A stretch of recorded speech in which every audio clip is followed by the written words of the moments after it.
Yes, folks, hello, welcome once again to Monetary Games and Collectibles. I'm Chris, this is my channel, and it's an absolute pleasure to have you with me here today, folks.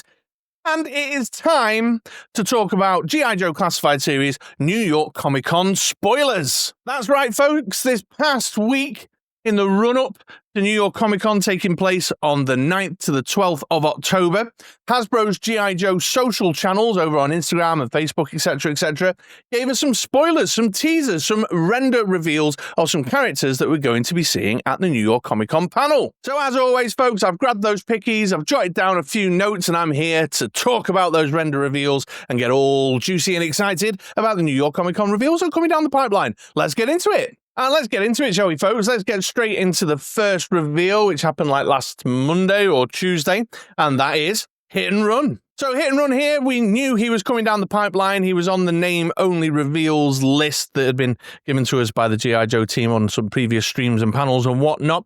So we knew Hit and Run was on the way, but here he is, folks. Here's the digital render of the man himself. A lot of G.I. Joe fans out there in the community have been waiting for this dude. He's an eagerly anticipated character, I think it would be fair to say. And for classic vintage fans, an awful lot to like here. You know, if we get in close, we can see the kind of the design, the deco, the color scheme, the whole shebang is heavily inspired by the vintage figure there. We've got the helmet with the red visor across the top, the face paint, and then all the camo and color scheme design, the webbing, and, you know, all these kind of accompanying climbing stroke parachuting gear. I'm not entirely sure.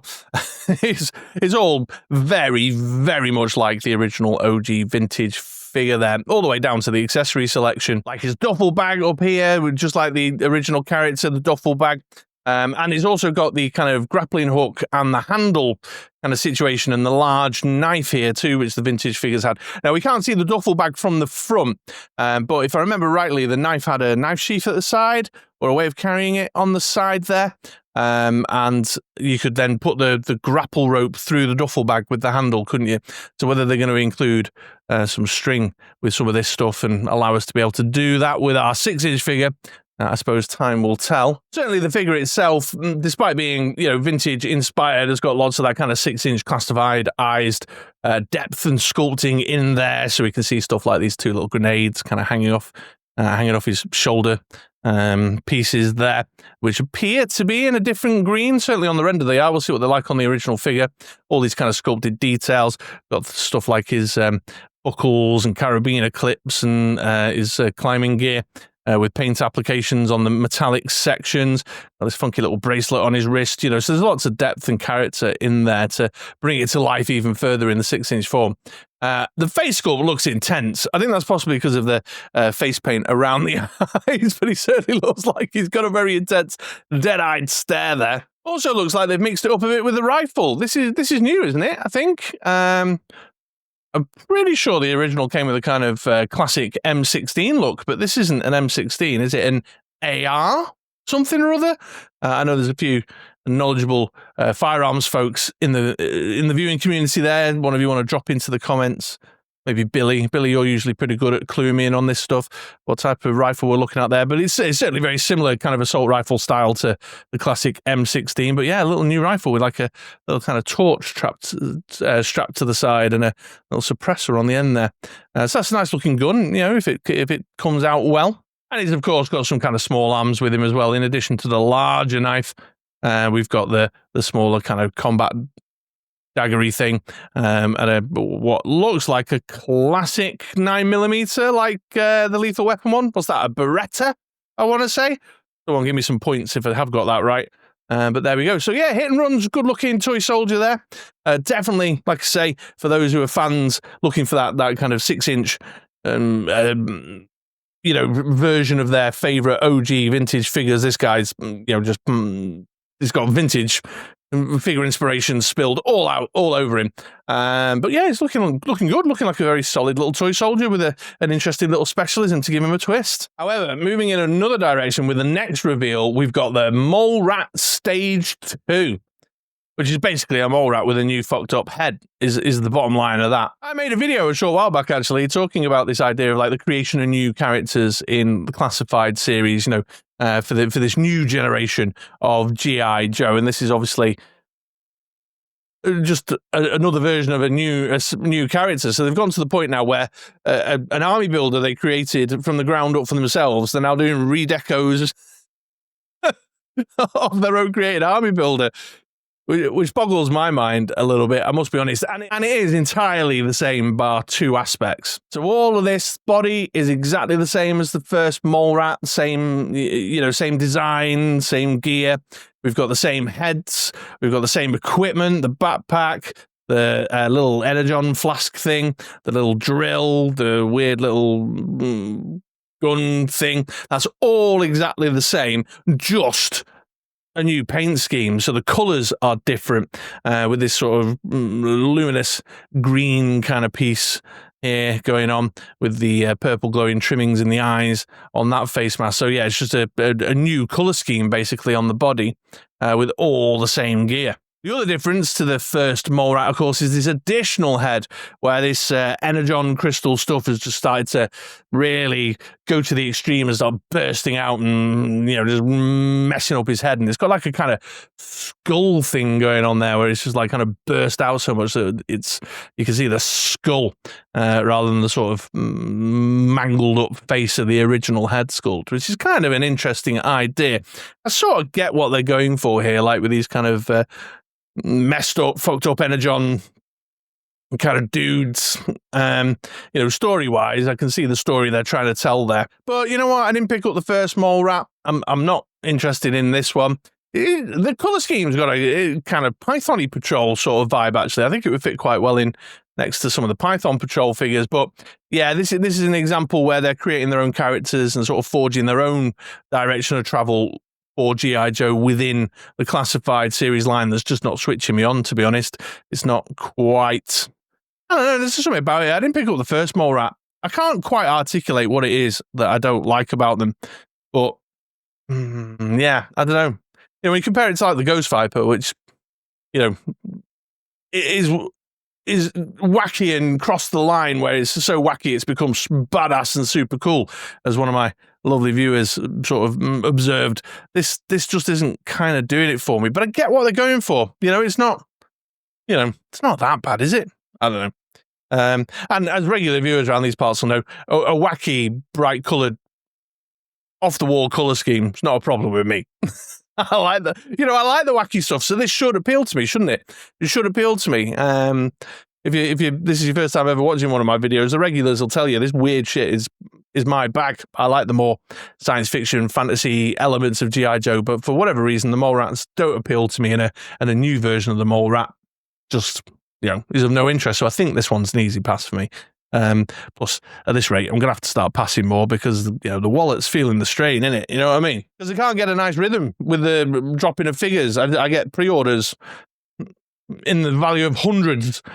Invoices all arriving at the same time, Hasbro, fuck's sake. Let me know in the comments down below your thoughts on this mole rat stage 2. I'd be interested to know whether you kind of sit in the same space as me or not, because fundamentally there's nothing wrong with that. Like a weird, wild mutant character. There's interesting stuff in here like that, like the backpack, this sort of masked up face looks kind of really intimidating and got a kind of, dark tone to it. The fact that you can see the skull where it's got some good elements. I think I just can't quite see where it fits into the type of storytelling, the type of photography, the type of displays that I want to do in my G.I. Joe. I think that's kind of what it is. It just doesn't sit in my classified space that I want to build, But yeah, it'd be very interesting to know your thoughts. So let me know in the comments down below. However, in this pendulum swing of teases, we've gone from classic vintage G.I. Joe to wild, off-the-wall, wacky, mutant, brand-new character that they've made of their own invention, swinging back now into classic vintage characters, because the third reveal that happened last week was the Lifeline. And here he is. And yeah, another long-awaited, highly anticipated character in the line, and one that was high on my list for sure. In fact, I didn't mention it with Hit and Run, but both these returning classic characters are of a great deal of interest to me, because as I've said numerous times on the channel, my introduction into G.I. Joe was the Marvel UK Action Force comics, and Hit and Run and Lifeline were both on Flint's international Action Force team.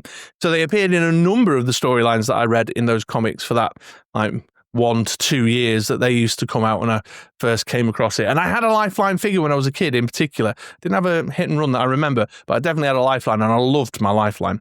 So really pleased to see this one in the line. And then it looks like there's a lot to appreciate about this bad boy. Once again, drawing very heavy inspiration from the original look and feel of the character. So there's those touches in there, like the sunglasses, the green lensed glasses. Obviously, the color scheme, that red and white color scheme, heavily inspired by the look and feel of the character from the vintage figure in the original comics. Got the rescue printed up the leg, although not quite as significant, I don't think, as it was. The original figure had it right the way down in massive text, didn't he? But still there, a nod, tip of the hat to that. And that kind of jumpsuit design is the same. The accessory selection as well, the piece of medical backpack equipment, hat thing. I don't know doctory stuff, but it's there. And then he's got his case, although we haven't seen the other side of this case. I'd be interested to see if it's got the rescue logo, the rescue stamp on the other side, because he used to have the big rescue, didn't he, written up on it, but with the air canisters. And he's got the breathing apparatus that came with the vintage figure too. And then he's got this like drip here, this little IV drip thing as well, which is really cool and awesome. They've gone in a bit of a different direction with the helmet. The helmet on the vintage figure was kind of smaller and tighter, whereas they've gone for a more kind of, a helicopter ride passenger helmet type thing, I think. It sort of adds up, in the sense of, as a Lifeline kind of first respondent into the field, getting dropped in a helicopter type of thing. And it's still got kind of some of the core identifying sort of visual features that the character had with the white stripes across the top of the red. It looks all right. I get what they're trying to do in terms of adding that little kind of bit of modernization, that little contemporary look and feel to it. However, I do know, for example, my man Eric, shout out to Charlotte Prime, our illustrious leader over in the Frontline Discord there. I know he mentioned somewhere around and about, I think in the Discord or in the comments of one of these render reveals, perhaps on his own Instagram page, that he was less keen on that it felt like a bit of lazy reuse. And I can also see his point of view too. There's some other bits and bobs as well in here. We've got a set of goggles that you can wear when he's not got the helmet on. Got a set of goggles there that you can, presumably with the wider diameter, to go around the top of the helmet, which is really nice. He's got what I think is a little torch. I think that's a little torch there. Got his little knife, on the fly, in the field, little surgical endeavors. And then a handgun, just again, leaning very heavily into that vintage inspiration to make him look and feel like the original figure. Although what I will say about the handgun, there's a couple of things. First is I've seen around about in the community some people saying my Lifeline was a pacifist. And do you know what? In the Action Force comics, there was the storyline with the river pirates and he wouldn't fight and he got into a bit of it with, I don't know who it was. Was it Gung Ho who was giving him shit about not taking up arms? So that's one thing. I'm less bothered about that, to be honest. I'm fine in particular, and I can certainly find other stuff. There's a possibility, I don't know if this has been spoken about, or maybe someone more in the know with a direct line into Hasbro knows, whether that's a loose piece across the top there, a bit like Hawk and Chuckles. Maybe you can sort of get that up over his head, or whether it's molded on. Well, time will tell. Time will tell. We'll have to see on that front. But yeah, and further to that, the pistol, it's just the original figure had like a larger caliber sort of silver thing that looked a little bit more, I don't know what the word is, like ornate, a bit shinier, a bit fancier. And that's a little bit more of a kind of practical, what's that, like a Glocky kind of snub pistol type thing. And I'd like him to have had something a bit fancier. If you are going to arm him up and lean into the vintage figures design, then, give him a pistol that looks like a bit fancier, a bit more in the standing of Lifelines. I don't know. But anyway, that's there. But otherwise, lots of, again, if it comes in the 6-inch plastic form like this render is implying, you've got lovely little, there's bits of decals on there, lovely sculpted details in the pouches, got this nice little kind of what's that, like a little medical monitor thing on his belt. I don't know, heart rates, blood pressures, whatever. And again, on the backpack, it's got a couple of different colours and another little display on there. Got all the sculpted details on the inside of his cape of the breathing assistance, the breathing apparatus and things. Knee pads in there. I think the knee pads are new. Did the vintage figure have white knee pads? But in any case, lots of lovely sculpted detail. I like the fact that he's got the zip, the paint app on the white zip at the top there as well. So loads to like about this one. This is a definite for me. 100% will be dropping a pre-order on this bad boy. If we get to see the figure himself in the panel on New York Comic Con, then I'll be a very happy chappy indeed to get a better feel for some of this stuff. So there's the render reveals. There is a bit of a theory out there. So Chris Diagnostic 80 over at the Full Force podcast, my man Flaffle, how you doing, Keith? My man Flaffle dropped me a line and said that Chris was reporting that they're going back up to 5-figure lines, 5-figure later waves, moving into 2026, and that Hit and Run, the Mole Rat Stage 2, the Night Viper, the Lifeline, and the Big Lob, they've all been name only revealed. Not Iceberg. I think there's indications that he's getting pushed back and sort of his release will be a bit more in line with the Snowcat's arrival. They're going to make up that 5 mainline figure wave, and therefore next week, as we get closer to Friday, Saturday, Sunday, next week, when the event is actually taking place, that we'll see a render reveal tease / spoiler of Big Lob and the Night Viper at some point through this week, and maybe an additional surprise or two like the Mole Rat Stage 2. So keep your eyes peeled, stay tuned for that.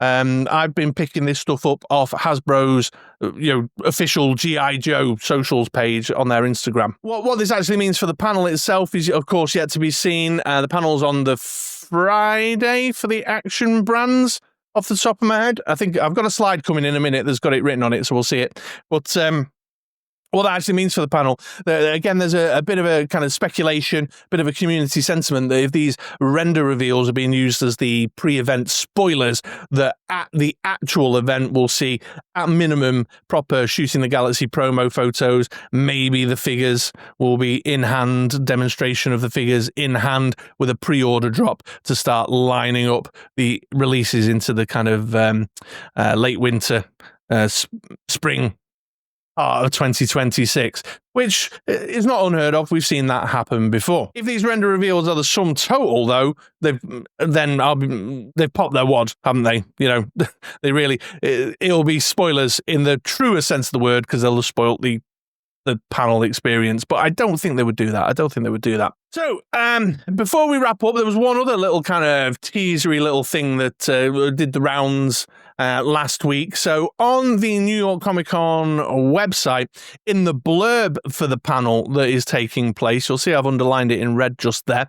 There is a little sentence in here about G.I. Joe where it says, the panel will also introduce new additions to the G.I. Joe Classified series with a first look at a covert new vehicle designed for icy terrain. Then some stuff, Ghostbusters fans won't want to miss it, blah, blah, blah, blah, blah. So there's a vehicle coming along at the New York Comic Con. A first look of a new covert vehicle, a covert new vehicle designed for icy terrain. So, a lot of people speculating out and about what the hell that could be. Now, there's some kind of what I would consider fairly obvious answers to that. You've got, thanks again to yojo.com for their lovely, lovely pictures, which I've gone and pilfered these from. So go check them out because the site's awesome. But I've got the polar bear there, the Joe polar bear, and the Cobra wolf as possibilities. I don't know if the wolf would be a bit too big. I was trying to have a think like, it'd need to be sort of vamp stroke stinger stroke or striker kind of size for it to be a retail vehicle that they're showing off. It seems to me that maybe they're kind of following the similar model that they did with the Hiss tank when they brought out some of the, the additional sort of ancillary releases around it, which, Iceberg we know is on the way. And then this, that would make me lean a bit more into something more G.I. Joe rather than Cobra. So whether the wolf is too big and that. But then the polar bear is not, not covert, is it? Is it? I don't know. So It's hard to know, really. And I did wonder, like, talking covert, whether it'd just be something really like a play on words. It's going to be like a husky sled with a load of huskies or something with a Arctic deco snake eyes or something. Because that's covert, isn't it? It makes no noise or something like that. Or, I don't know, something new entirely, something a bit out there. Like, it's the word covert that's got me chewing it over, really, in the sense of, like, you know, what's covert? Well, it's spying, it's infiltration, or is it maybe like it's designed for icy terrain, so I don't know, some sort of, you know, we've had a lot of examples of sort of hang glidery type things, haven't we? When we've had episodes of the cartoon or incidents in the Arctic set, icy terrain set, comic book events, or a hang glider with, like, I don't know, some snow sleds on them or something, you know, something completely new entirely of that respect, or covert, like spying, like some sort of communication van, so something a bit like the polar bear there, with sort of tracks and sleds, but with some dishes and communication devices and stuff on it. Who knows? Who knows? It's not long until we find out. You know, it's only less than a week now. But yeah, a few eagle-eyed folks around and about in the community had clocked that in the blurb description of the panel, and it had done the rounds. So I thought I'd better just take a moment to add that to the list as well. And folks, there we go. That's everything we know so far in terms of what's been spoiled in the lead up to New York Comic Con. So as I said before, keep your eyes peeled. Go follow the Hasbro's official G.I. Joe Instagram or Facebook page, because that's where I've been seeing these reveals turn up. Obviously, if I get the time, depending on, you know, the window of when these releases happen compared to how close they are to the panel, if there's any more render reveals, I'll try and whip up another quick video. But if you're getting excited, looking forward to knowing what's coming down the pipeline, then there you go. That's what we got for you, folks. That's what we know so far. So that's it, I think. Obviously, as always, head into the comments down below, share your thoughts. Are you excited about those render reveals? Are you not so excited about those render reveals? Anything standing out to you as awesome? Anything standing out to you as bobbins? All that good stuff, let me know. You know, I love to get to see what you guys have got to say and just sort of hear the community opinions that you have. In the meantime, do the YouTubey stuff, hit the buttons and what have you, you know, down below. Do us a solid. But yeah, that's it. That's it. I'm just fizzling out. Can you tell? I'm just running out of things to say. So have a great day. Have a great week. I'll see some of you guys around in the chat on the panel on Friday.